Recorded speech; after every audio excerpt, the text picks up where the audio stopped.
Halo semuanya, kembali lagi di pembelajaran sejarah Indonesia kelas 12. Kali ini kita akan melanjutkan materi mengenai Indonesia masa demokrasi liberal. Dalam pembahasan kali ini kita akan melihat bagaimana keadaan Indonesia pada awal demokrasi liberal, kemudian bagaimana kebijakan politik pada demokrasi liberal, dan kebijakan ekonomi pada demokrasi liberal. Kita langsung saja ke pembahasan yang pertama mengenai keadaan Indonesia pada awal demokrasi liberal. Jadi teman-teman, setelah Republik Indonesia Serikat atau RIS dibubarkan, Indonesia berubah kembali ke bentuk Negara Kesatuan Republik Indonesia atau NKRI. Namun Indonesia pada saat itu masih menggunakan sistem pemerintahan parlementer yang dipimpin oleh Perdana Menteri sebagai kepala pemerintahan dan kabinetnya dipilih berdasarkan partai-partai politik. Sedangkan presiden yang pada saat itu dijabat oleh Soekarno berfungsi sebagai kepala negara. Nah, masa ini disebut juga dengan demokrasi liberal yang berlangsung sejak 1950 sampai 1959. Dasar negara yang digunakan pada masa ini adalah Undang-Undang Dasar Sementara 1950 yang menggantikan Undang-Undang Dasar 1945. Nah, lalu ketika awal kemerdekaan, badan yang berfungsi sebagai parlemen itu adalah KNIP. Sedangkan pada masa demokrasi liberal, parlemen yang bertugas adalah Dewan Perwakilan Rakyat Sementara atau DPRS. Nah, dilanjutkan lagi. Pada masa demokrasi liberal, terdapat beberapa kabinet. Ini berbicara tentang kondisi politik pada masa demokrasi liberal. Terdapat beberapa kabinet yang pernah berkuasa. Di antaranya ada Kabinet Natsir, Kabinet Sukiman, Kabinet Wilopo, Kabinet Ali Sostroamidjojo, Kabinet Burhanuddin Harahap, Kabinet Ali Sostroamidjojo II, dan Kabinet Juanda. Yuk kita bahas satu persatu setiap kabinet yang pernah berkuasa. Nah, kabinet yang pertama adalah Kabinet Natsir dari Partai Masyumi. Pada Kabinet Natsir ini yang berhasil mengadakan perundingan dengan Belanda tentang Irian Barat. Selain itu, pada masa Kabinet Natsir ini juga berhasil membawa Indonesia menjadi anggota PBB. Akan tetapi pada masa Kabinet Natsir ini juga mengalami beberapa permasalahan atau hambatan, di mana diantaranya perundingan mengenai Irian Barat tidak mengalami kemajuan. Kemudian adanya kebijakan pembekuan parlemen daerah. Kemudian pada masa ini juga terjadi pemberontakan DITI. Nah, sehingga akibatnya parlemen mengeluarkan mosi tidak percaya dan Kabinet Natsir pun mengembalikan mandatnya kepada presiden. Nah, pemerintahan kemudian dipimpin oleh Kabinet Sukiman. Kabinet Sukiman ini berasal dari koalisi antara Masyumi dan juga PNI. Kabinet ini juga menghadapi berbagai permasalahan, seperti contohnya menjalankan kebijakan kerjasama Amerika Serikat berdasarkan Mutual Security Act atau MSA. Akibatnya, parlemen ini memberikan mosi tidak percaya kepada Kabinet Sukiman karena dianggap telah melanggar politik luar negeri Indonesia yang bebas aktif. Nah, Kabinet Sukiman ini pun akhirnya mengembalikan mandatnya kepada presiden dan dilanjutkan oleh Kabinet Wilopo. Nah, Kabinet Wilopo adalah kabinet koalisi dari PNI dan juga Masyumi yang merupakan Zakon Kabinet. Masih ingat di pertemuan sebelumnya Zakon Kabinet yaitu kabinet dari kalangan ahli non-partai. Nah, Kabinet Wilopo ini berhasil mengesahkan Undang-Undang Pemilu pada 4 April 1953. Namun, kabinet ini juga mengalami permasalahan seperti konflik dengan TNI Angkatan Darat serta peristiwa demonstrasi 17 Oktober 1952 serta bertanggung jawab atas peristiwa Tanjung Morawa di Sumatera Utara yang mengakibatkan terbunuhnya 5 orang petani. Akibat dari peristiwa Tanjung Morawa, Parlemen kemudian memberikan mosi tidak percaya sehingga Kabinet Wilopo menyerahkan mandatnya kepada Presiden dan digantikan oleh Kabinet Ali I.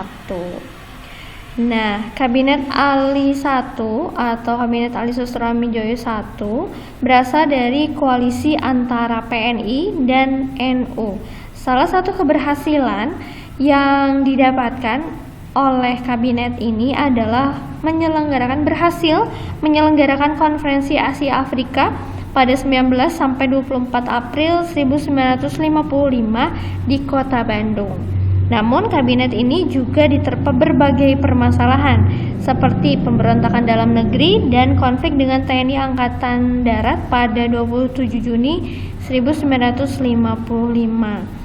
Akibatnya Parlemen memberikan mosi tidak percaya sehingga Kabinet Ali kemudian menyerahkan mandatnya dan digantikan oleh Kabinet Burhanuddin Harahap.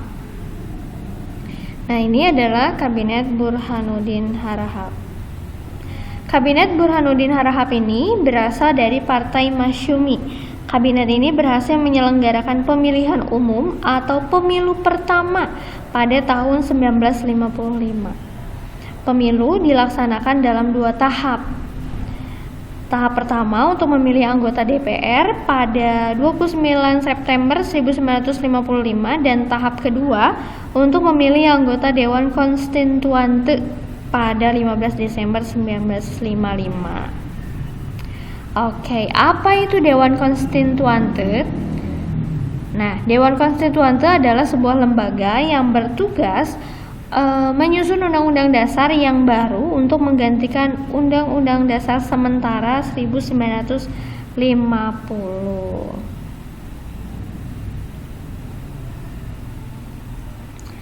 Oke, nah Kabinet Burhanuddin Harahap ini juga berhasil membubarkan Uni Indonesia Belanda yang terbentuk berdasarkan Konferensi Meja Bundar di tahun 1949.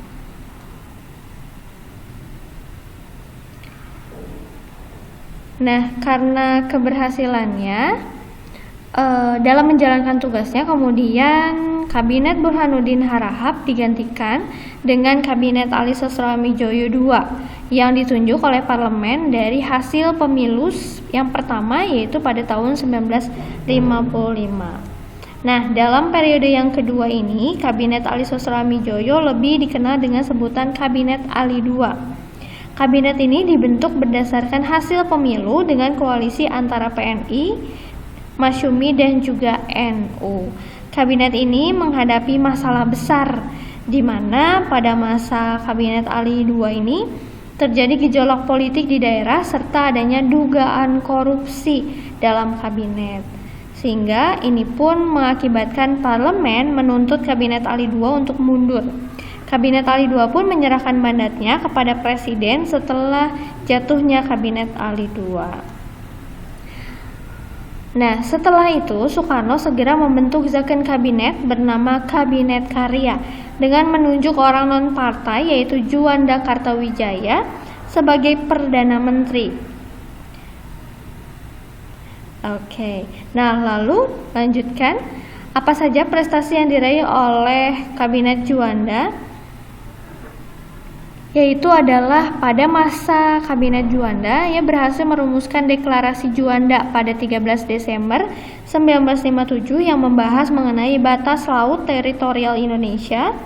Namun kabinet ini juga ternyata menghadapi masalah, teman-teman, yaitu terjadi pada masa ini terjadi percobaan pembunuhan terhadap Presiden Soekarno pada tanggal 30 November 1957 atau dikenal dengan peristiwa Cikini yang semakin membawa kekacauan di dalam negeri. Masalah lain juga timbul yaitu dari adanya gerakan PRRI Permesta, sebuah pemberontakan dalam negeri yang sudah kita bahas yang juga terjadi pada masa ini. Untuk mengatasi kekacauan tersebut, Soekarno kemudian mengeluarkan dekret Presiden tanggal 5 Juli 1959 yang diantaranya berisi pembubaran Dewan Konstituante hasil pemilu 1955 dan kembali menetapkan Undang-Undang Dasar 1945. Dengan dikeluarkannya dekret tersebut, maka berakhirlah masa demokrasi liberal, teman-teman. Nah, yang selanjutnya yang akan kita bahas adalah mengenai bagaimana kondisi ekonomi pada masa demokrasi liberal. Ada beberapa kebijakan ekonomi yang penting pada masa ini, yaitu kebijakan Gunting Syarifuddin, Gerakan Benteng, Ekonomi Alibaba, nasionalisasi perusahaan Belanda, dan persetujuan finansial ekonomi.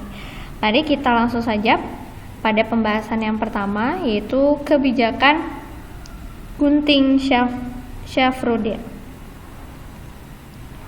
Oke, teman-teman, kebijakan Gunting Syarifuddin itu terjadi karena hutang yang menumpuk, kemudian karena banyaknya uang yang beredar. Di pertemuan sebelumnya kita sudah membahas bahwa tersebar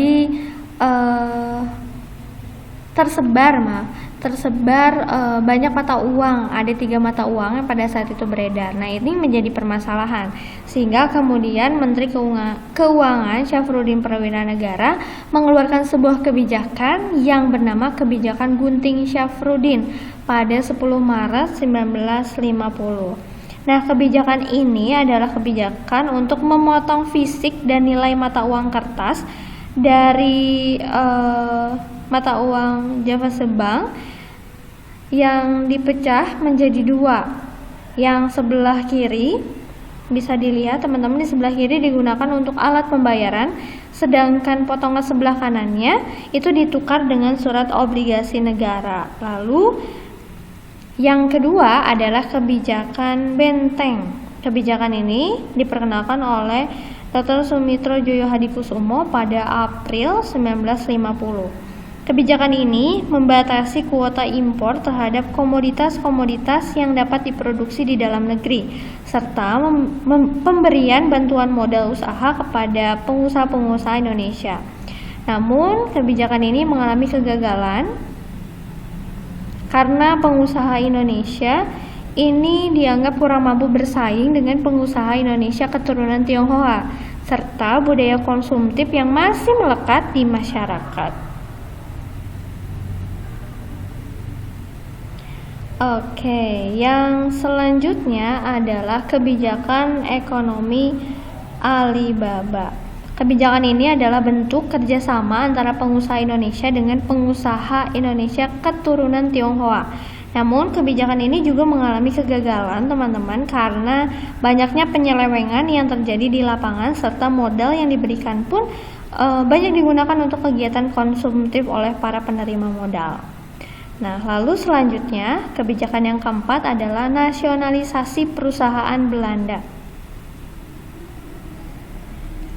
Oke, nasionalisasi perusahaan Belanda ini bertujuan meningkatkan pendapatan negara pada masa demokrasi liberal.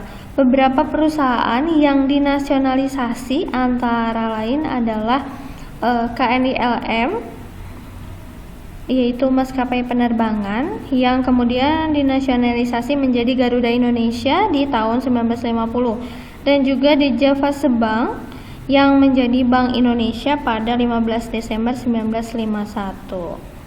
Lalu yang terakhir adalah persetujuan finansial ekonomi atau FINEC, di mana FINEC ini diselenggarakan pada 7 Januari 1956 di Jenewa, Swiss.